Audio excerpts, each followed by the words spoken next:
Let's give a sponge cake an upgrade. Here is how. Now, I don't know about you, but I do love a regular vanilla sponge cake. But did you know that a sponge cake is something that you can dress up?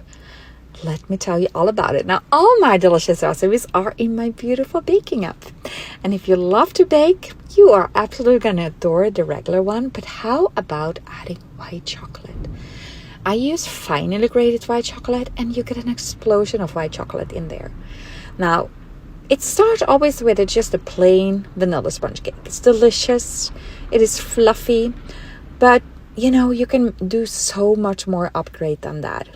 I sometimes love to chop up freeze-dried strawberries, soak them in lemon, and use that inside for a delicious, juicy strawberry sponge cake.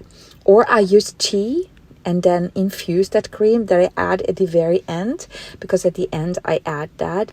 And it's just, you get an explosion of the tea flavor in your sponge cake.